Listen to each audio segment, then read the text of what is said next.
Graça e paz, amados. Vamos começar mais uma aula, nosso panorama do Antigo Testamento. Hoje estamos na aula número 3, amém? Vamos dar continuidade, estávamos falando sobre o Pentateuco. Nesse panorama nós já vimos a estrutura, vimos a importância do porquê estudarmos o Antigo Testamento, falamos um pouquinho sobre isso, né? A importância de estudar o Antigo Testamento. Iniciamos o Pentateuco, fizemos um panorama em Gênesis e Êxodo, onde paramos e vamos continuar hoje Levítico. Então eu queria que você tomasse aí a sua apostila. Pentateuco, Levítico, amém, queridos? Levítico, no grego, traduzido, né, para o português, que no original é Vaikra, que significa ele chamou. O autor desse livro também é Moisés, como de todo o Pentateuco, já falamos aqui. A data aproximada de que foi escrito esse livro é de 1445 a 1405. Aonde? No deserto, um bom lugar para você escrever um livro. Um ótimo lugar para você escrever um livro. O tema de Levítico, santidade. Como pode um povo que não é santo se aproximar de um Deus santo? Na verdade, o livro de Levítico ele propõe para a gente essa interrogação, essa questão aqui. Como pode um povo que não é santo se aproximar de Deus, sendo Ele santo e todo-poderoso? Amém?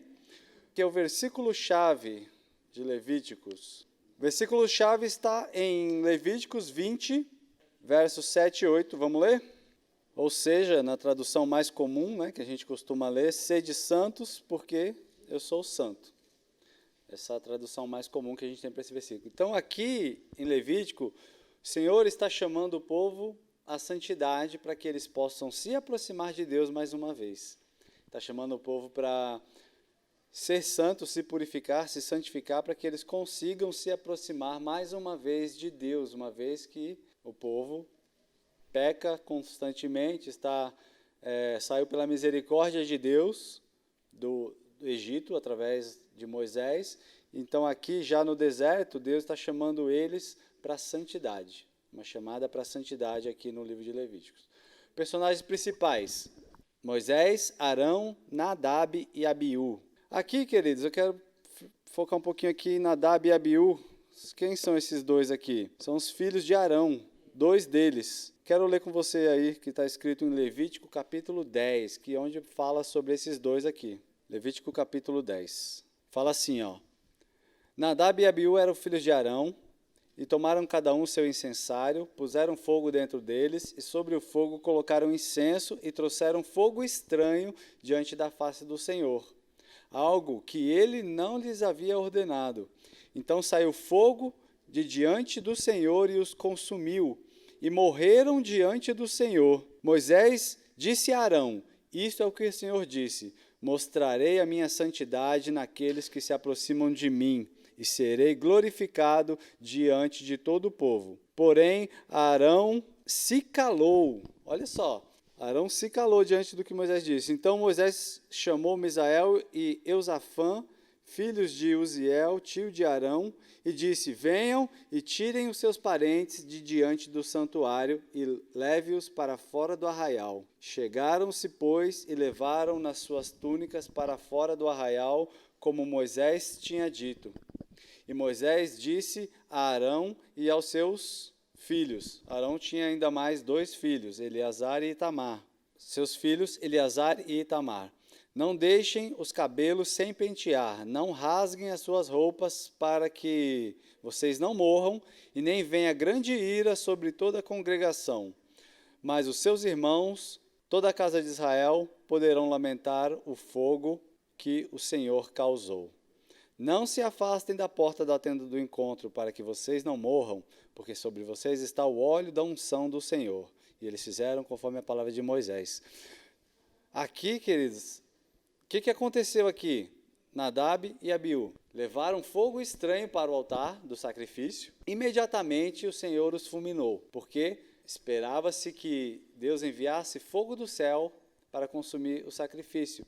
E eles pegaram de alguma fonte o fogo para acender o altar, talvez nos estudos, para acelerar o processo, para acabar logo o culto. Para o povo não ir embora, porque o povo já estava um pouco impaciente, ou seja, ele quis tomar a frente ali do que estava acontecendo, para adiantar, talvez, numa intenção boa de não deixar as pessoas lá esperando para acontecer o sacrifício, mas quando ele fez isso, ele colocou o fogo estranho no altar, que Deus havia proibido que fizessem, então eles morreram. Quando eles morreram, Deus falou para Moisés e ele deu um recado para Arão, falou, ó, seus filhos morreram porque faltou a santidade, eu vou santificar todos que se aproximam de mim. E agora, você não vai ficar triste, você não vai ficar de luto.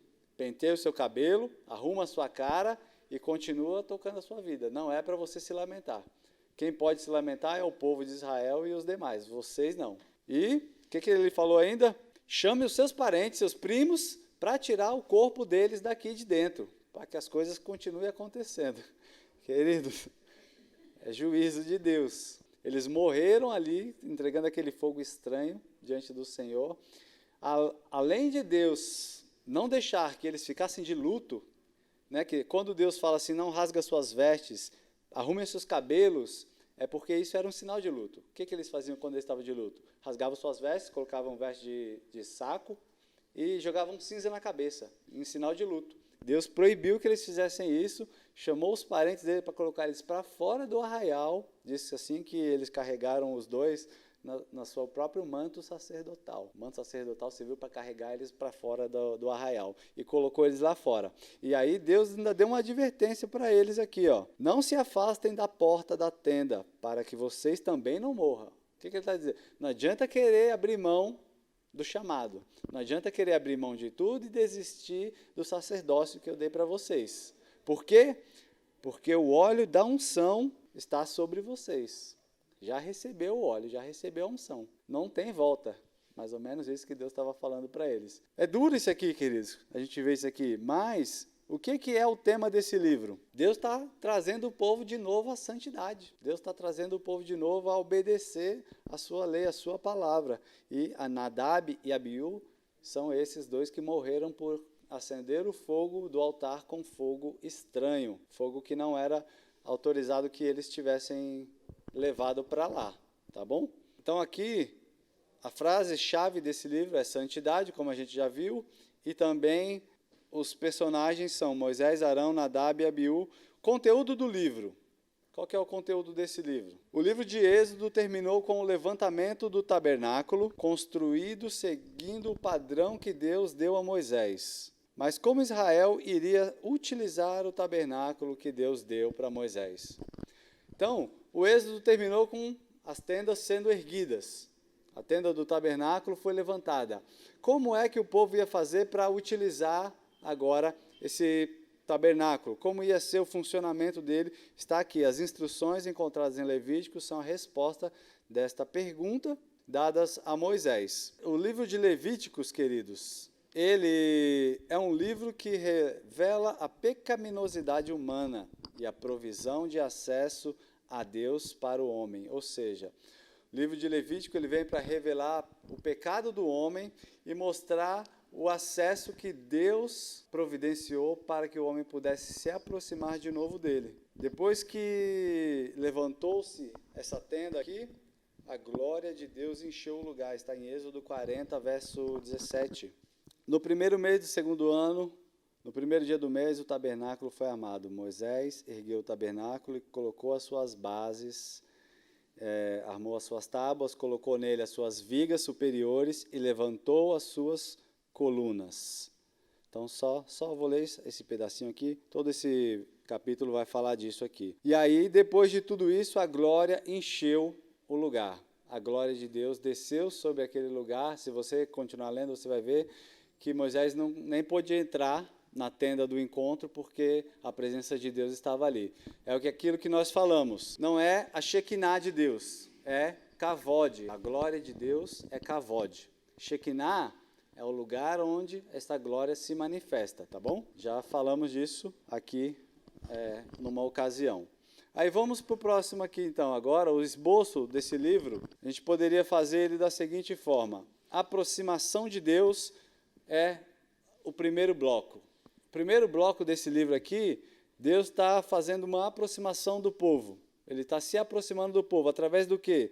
Ofertas, do estabelecimento dos sacerdotes, da proclamação da santidade, e depois ele ensina o homem a fazer a expiação do pecado. Quero parar aqui com vocês para relembrar uma coisa que a gente já viu, que são as 5 ofertas que ele faziam aqui no tabernáculo. Deus tinha proclamado para o povo que eles levassem 5 tipos de ofertas. Vocês se lembram? Se lembram das ofertas?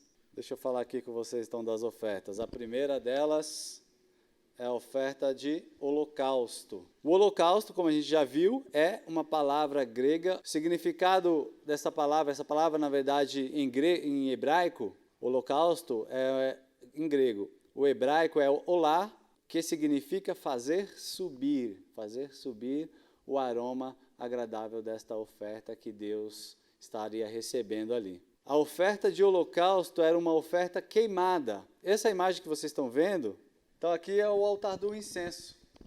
É o altar onde as ofertas, os animais eles queimavam e comiam.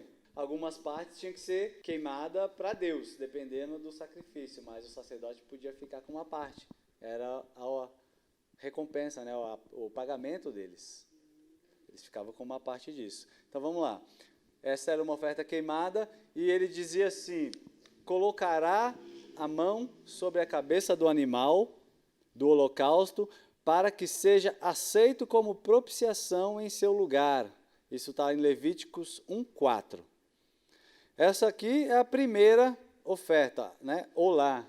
Significa fazer subir esse aroma agradável a Deus. A próxima, meu Deus, o negócio está tão longe, não passa não, filho. Manjares.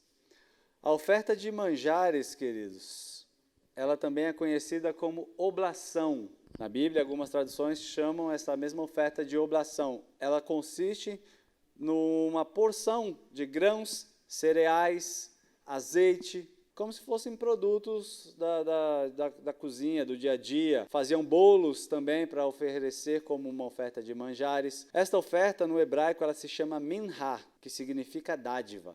Já vimos aqui mais a fundo essa oferta também. Ela também queimada ao Senhor. E quando eles entregavam para Deus, como os grãos queimavam esse incenso, subia esse aroma agradável diante de Deus. Isso fala, queridos, da nossa entrega diária ao Senhor, que precisa subir um incenso, um aroma agradável a Deus, através da nossa devoção diária, através da nossa busca diária, da nossa dedicação a Deus. Esse é o aroma, essa oferta de manjares é essa dádiva que Deus nos dá de poder estar na presença dEle e adorá-lo diariamente. Esta oferta faz com que suba para o trono de Deus um aroma agradável. Oferta pacífica.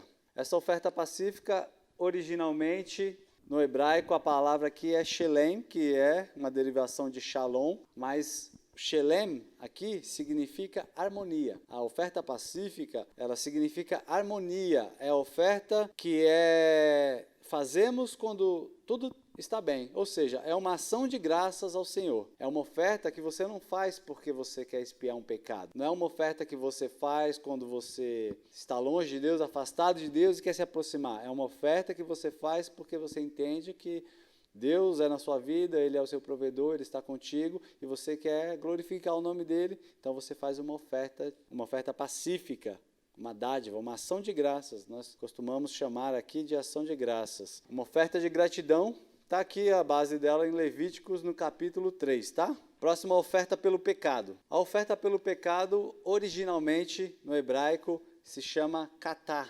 transliterado daquela forma ali. Aí, esta oferta, queridos, é uma oferta pelo pecado, é uma oferta que se faz para quitar quando você deliberadamente peca. Conscientemente, você escolhe desobedecer a Deus. É uma oferta que você precisa fazer quando você escolhe ir contra a palavra de Deus. Para você se arrepender, aqui no caso da época de Levíticos, tá? Você precisaria, além de se arrepender e fazer o sacrifício, também entregar uma oferta desse tipo aqui. Uma oferta pelo pecado. É uma oferta de pecado intencional, que é diferente da próxima que a gente vai ver aqui, que é a oferta pela culpa. A oferta pela culpa Hassam. Essa oferta pela culpa é uma oferta para quitar um pecado não intencional. Por exemplo, quando você, em alguma coisa que você faz, você ofende o seu irmão, peca contra o seu irmão. Esse tipo de oferta é uma oferta que você faz quando você pecou, mas sem a intenção de errar, sem a intenção de desobedecer, tanto a Deus quanto ao outro, ao próximo. Essa é uma oferta que também ela está relacionada com o nosso contato com o nosso irmão, e não só com Deus. A oferta pelo pecado, poderíamos dizer, na lei de hoje em dia, que é com intenção de matar. Não é assim que eles falam? Com dolo?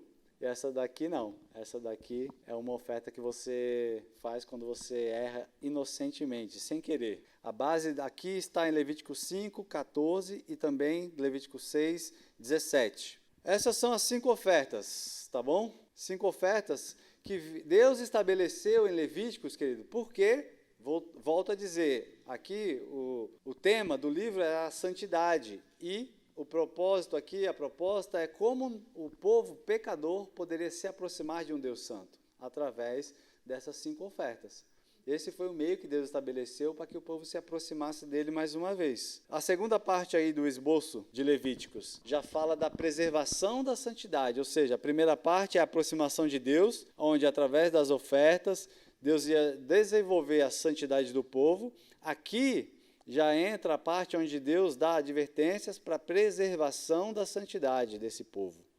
Então aí, do capítulo 18 ao 27, a gente vê que tem sobre esse tema aí, preservação da santidade. Mais específico, fala sobre um povo santo, capítulo 18 a 20, fala sobre sacerdócio santo, capítulos 21 e 22, e sobre as festas, no capítulo 23 a 25. Então, agora aqui, vamos ver um pouquinho, relembrar algumas coisas sobre as festas. Eu já falei para vocês, né?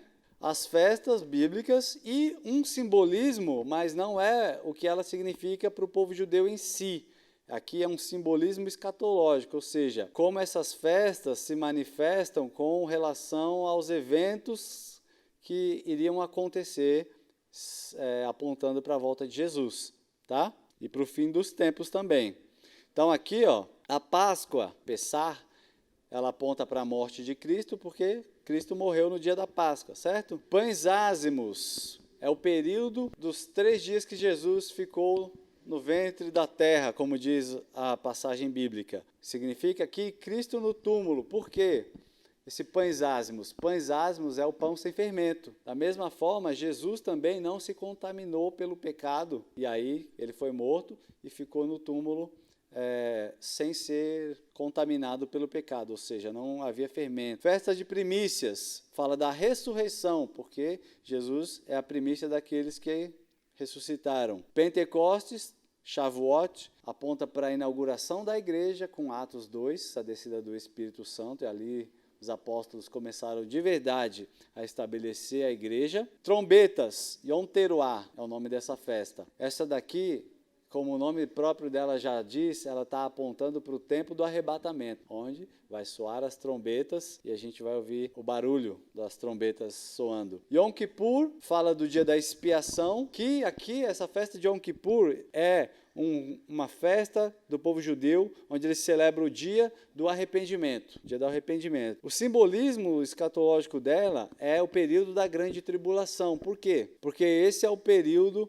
que os judeus que não creem em Jesus vão ver que eles estavam errados, e é no período da grande tribulação que eles vão ter que se arrepender de terem negado Jesus durante todos os milênios e aceitar a Cristo. E aí esse é o período da salvação do povo de Israel. Depois vem Sucote, que é a festa de tabernáculos. Aqui essa festa, tabernáculos, fala da presença de Deus no meio do povo, fala de Deus tabernaculando com o seu povo. Deus tabernaculando com o seu povo. Esta festa está apontando para o governo de Cristo, tá bom? Só para a gente relembrar, estas festas aqui estão apontadas, todas elas aqui, nessa segunda parte aqui do esboço de Levíticos. Vamos entrar então, amados, no livro de Números. Livro de Números, nome original, Bamidbar, que significa no deserto. Autoria de Moisés, a mesma data, provavelmente, ali dos outros livros. Local onde ele escreveu, nas planícies de Moabe, ou seja, eles já estavam mais próximos da terra prometida, da Canaã. O tema deste livro: a jornada dos israelitas, aproximando-se da terra da promessa, e aqui ele diz assim, incluindo 38 anos de vaguear inútil até as planícies de Moabe. Aqui, nessa parte aqui, queridos, que ele está se referindo? Que o povo ficou, se vocês olharem lá o mapinha lá que eu liberei para vocês, no caminho que eles fizeram no deserto, que eles ficaram por ali, beirando a terra prometida durante anos. Ficaram beirando ali. Certo ponto, Moisés mandou os espias lá olhar a terra, o povo foi lá e voltou com um relatório negativo, eles não entraram por causa daquilo, e aí ficaram habitando por ali por mais anos ainda, do lado de Canaã, sem entrar na terra. Essa viagem aqui, com esse povo aqui, levando em consideração que tinha praticamente 3 milhões de pessoas, poderíamos dizer que, se muito, levaria 2 meses para eles fazer, do Egito até Canaã. Então, eles ficaram esses 40 anos do lado, praticamente, sem entrar na terra. A gente diz que foi andando em círculo, na verdade, eles não andaram tão em círculo assim, né? Eles fizeram um caminho, depois eles ficaram por ali. Eles ficavam um pouquinho ali, um pouquinho aqui, e ficaram ali do lado, rodeando, vamos dizer assim, a terra ali do lado dela. Mas não entraram, esse que é a questão, né? Eles não entraram. Versículo-chave, vamos ler aqui, Números 14. Nenhum dos homens que viram a minha glória e os prodígios que fiz no Egito e no deserto, e mesmo assim me puseram à prova já 10 vezes, e não obedeceram a minha voz, nenhum deles verá a terra que com juramento prometi a seus pais, sim, nenhum daqueles que me desprezaram a verá.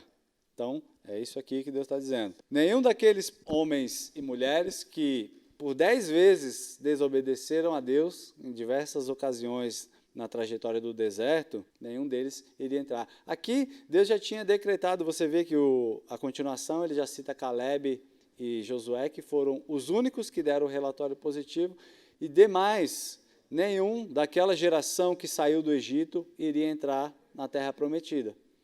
Da mesma geração, o que é a mesma geração? Só quem nasceu do deserto em diante que entrou na terra.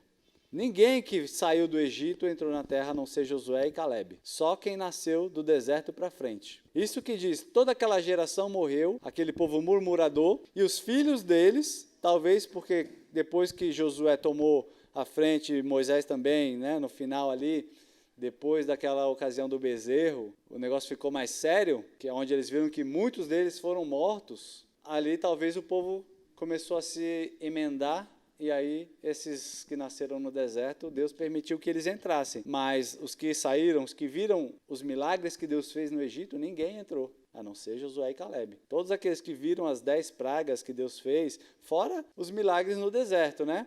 A água que saiu da rocha, a nuvem, a coluna de fogo que guiava eles, o pão que caía do céu, as codornas, as águas que eram amargas ficaram doces, e todos os outros milagres que Deus fez no deserto para o povo, e mesmo assim o povo ia lá e desobedecia a Deus.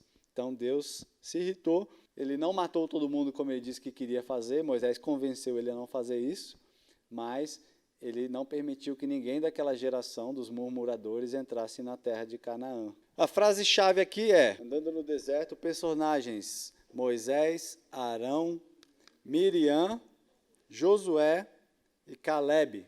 Conteúdo. O relato sobre o período entre a partida de Israel e do Egito e a sua chegada em Canaã, Números continua a narrativa histórica 1 mês depois do Êxodo, ou seja, o livro de Números ele começa a contar 1 mês depois de Êxodo, tá? 1 mês depois do último capítulo do Êxodo. Êxodo 42 e Números 1:1. O livro cobre a sinuosa jornada, olha só, 29 anos do Monte Sinai. Monte Sinai, eles já tinham atravessado o Mar Vermelho, já estava no caminho, né? Se você se lembrar do mapa lá, você vai ver que eles desceram, fizeram uma volta, subiram. O Monte Sinai já está naquela descida ali, ou seja, quase meio caminho já. Eles ainda demoraram 29 anos, do Monte Sinai até Canaã. Eles nem foram direto, né? Eles pararam aqui, ó, nessa cidade que ele mostra aqui, Cades Barnea. Essa cidade, queridos, eles ficaram nessa situação assim, fica em Cades Barnea, fica ali perto de Canaã, fica em Cades Barneia, e eles ficaram por ali naquela região em volta da terra, passando por vários lugares no deserto e chegando finalmente à planície de Moabe, na margem do Jordão, que foi o ponto onde Josué atravessou, na margem do Jordão. Vamos ver aqui o esboço desse livro. O tema obediência e rebelião, seguido de arrependimento e bênção, está por todo o livro de Números. E também todo o Antigo Testamento. O que o povo fazia? Rebelião. Deus ia lá e tome-lhe, castigo. Aí ele ia lá e se arrependia. Aí passava um tempinho de novo, rebelião. Eles iam lá e se arrependiam. Deus ia lá e castigo. Então, o povo ficou nessa situação assim durante um bom tempo. Tá? O esboço do livro, Esperança Viva no Monte Sinai, é a primeira parte do livro, que vai até o capítulo 10, organização do povo, atribuição dos levitas. Aqui ele começou a organizar a tribo de Levi. Não sei se vocês viram na aula do Pentateuco, a organização da tribo. Ficou uma quantidade de tribos ao norte, uma quantidade ao sul, uma ao leste, uma ao oeste. Certo? Deus separou as tribos assim. Pela quantidade de pessoas que tinha em cada grupo dessas tribos, separou de 3 em 3, a quantidade menor ficou em cima. Na verdade, não é em cima, né? Mas para quem olhasse ali na posição do mapa que eu coloquei, veria uma quantidade menor em cima, a quantidade maior embaixo, do tabernáculo para baixo, e as laterais uma quantidade parecida. Sendo que quem olhasse de cima, por exemplo, Deus, veria como se fosse o formato da cruz, do povo do deserto, a posição das 12 tribos ali. Outra coisa que tem aqui no segundo bloco, depois da organização, separação dos levitas, santificação do povo e início da jornada já no capítulo 10. Bloco 2, ele fala da esperança morta no deserto. Depois a esperança ressuscitada nas planícies de Moabe, a reorganização de Israel e a conquista e a divisão da terra. Aqui no slide eu coloquei alguns outros detalhes desse segundo bloco que tem na separação, tá bom? Aí tem essas outras separações. Isso aqui, querido, você pode ver tudo isso depois, ler os versículos, e aí você fica mais tranquilo para analisar essa questão aí, tá bom? Livro Deuteronômio. Nome original desse livro, Devarim, que significa palavras, tá bom? Autor também Moisés. A data que ele foi escrito foi do ano 1400 até a morte de Moisés, porque quem terminou de concluir o livro foi Josué, como acredita a tradição, né? Local, planície de Moabe. Tema, fidelidade à aliança de Deus. Ame, confie, obedeça. Esse seria o tema do livro de Deuteronômio. Ame, confie, obedeça. Frase, lembre-se da aliança. O versículo, Deuteronômio 6, 4 e 5. Vamos lá. Esse versículo, queridos, é a oração dos judeus. A confissão de fé deles é nessa oração aqui, ó. Escuta, Israel, o Senhor nosso Deus é o único Senhor. Portanto, ame o Senhor, seu Deus, de todo o coração, de toda a sua alma e com toda a sua força. Shema Israel, é o que eles falam aqui. Ouve, Israel, o Senhor nosso Deus é o único Deus. Essa é a oração de confissão de fé do povo judeu. Lembrem-se da aliança, personagem Moisés, Josué. Podemos colocar Caleb também aqui nesse livro de Deuteronômio. Conteúdo. O livro contém discurso feito por Moisés durante os últimos meses da sua vida. Aqui, esse livro de Deuteronômio, amados, ele fala basicamente das experiências de Moisés e do povo, experiências que eles tiveram e fatos que aconteceram com eles durante o deserto, por exemplo, milagres, os feitos de Deus, desde o Egito até o tempo do deserto. O livro de Deuteronômio relata tudo isso. Moisés usou esse livro de Deuteronômio para fazer uma revisão de tudo aquilo que já tinha acontecido no Êxodo, a lei, em Levíticos. Então ele faz uma revisão, vamos dizer assim, de tudo aqui no livro de Deuteronômio. Tudo do que Deus tinha feito e do que eles tinham aprendido com os seus erros, com as suas falhas diante de Deus. Sendo assim, a gente pode considerar Deuteronômio uma combinação de conteúdo dado por Deus, revelação da lei e das diretrizes, como também exemplos que eles aprenderam no decorrer da caminhada deles de fé. Nesse livro, em Deuteronômio, está aquela passagem que eu falei para vocês, que Moisés fala que virá depois dele um profeta como ele. Tá? Está em Deuteronômio 18, 15 a 19. Se você quiser conferir depois, a gente falou na última aula, né? Tá? E aí contém os discursos de Moisés. Basicamente aqui, esse livro ele trata das palavras de Moisés. Também é o livro mais citado do Antigo Testamento no Novo. O Novo Testamento cita muito o livro de Deuteronômio. Né? Jesus mesmo, ele cita bastante o livro de Deuteronômio. E também Deuteronômio é o registro de todas as palavras ditas por Moisés. Esta revisão. Aqui, queridos, esse povo hebreu já estava prestes, Moisés já no final da sua caminhada, prestes a passar o cajado para Josué. Então ele meio que chamou o povo e falou assim, vamos repassar tudo. Tudo que já aconteceu até aqui, tudo que a gente já viu, tudo que vocês já aprenderam a não fazer e aprenderam o que tem que fazer.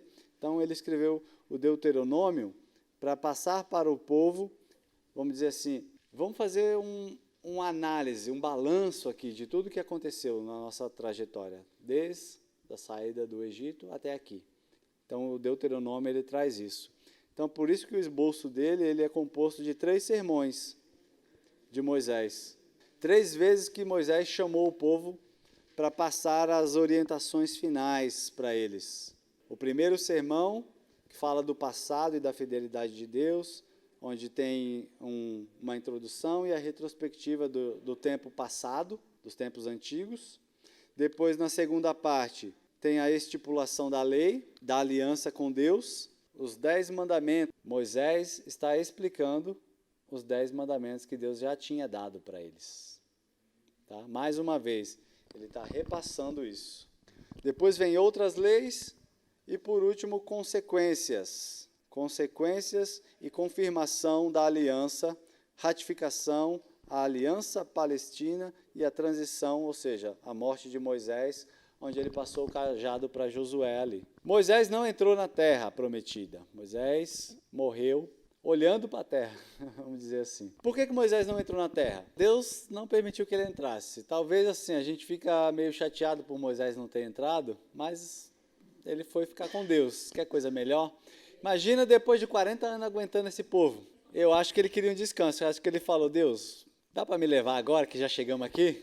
Arrumou um motivo para ser demitido. Ele falou, já chegamos, agora eu posso descansar? Será que ele pensou assim? Moisés, depois de 40 anos aguentando o povo, Deus disse para ele que ele não ia entrar e ele aceitou isso muito bem. Então ele morreu ali no monte, Deus o sepultou e ninguém sabe onde Moisés foi enterrado. Só se conta o livro de Judas, que o diabo queria pegar o corpo dele para fazer sabe lá o quê, e o arcanjo veio contra ele e o impediu. E Deus o sepultou o corpo de Moisés. Então, no capítulo 34, fala disso. Josué conclui o Deuteronômio contando sobre o enterro de Moisés e sobre a sua morte. Tá bom, queridos? Amados, esse panorama aqui é para só a gente conseguir dar uma entendida no geral do livro, tá bom? Às vezes parece que é um monte de informação assim desconexa, mas a gente precisa conhecer um pouquinho, além das histórias contidas nos livros, um aspecto geral de cada livro. O aspecto geral, por exemplo, de uma determinada parte daquele livro. Por exemplo, ele separa aqui o Deuteronômio em 3 sermões de Moisés. Olha que coisa curiosa da gente analisar. Porque cada sermão Moisés trata de um tema aqui. Cada sermão Moisés trata de assuntos específicos. E assim também os outros livros. Eles são separados. Tem esboços, tem os seus blocos e os assuntos principais de cada etapa deles. Então, para a gente ter esse panorama, saber identificar isso aqui dentro dos livros, tá bom? É importante a gente ter essa visão geral. Você não vai saber, depois que a gente passar adiante no estudo, cada item desse. Mas algo pode ficar para você buscar um estudo depois. Estou estudando sobre aliança. Então vamos aqui, ó. As estipulações da aliança com Deus, lá em Deuteronômio, nessa parte do livro. Você sabe que esse bloco todo fala daquele assunto, tá? Então, A gente vai encerrar essa aula aqui, depois vamos voltar na próxima aula para começar os livros históricos. Encerramos o Pentateuco, tá? A Torá, a lei do Senhor. Até aqui, o povo estava na mão de Moisés, Josué assumiu o cajado e a gente vai ver isso na próxima aula em nome de Jesus, tá bom? Vamos fazer um intervalo.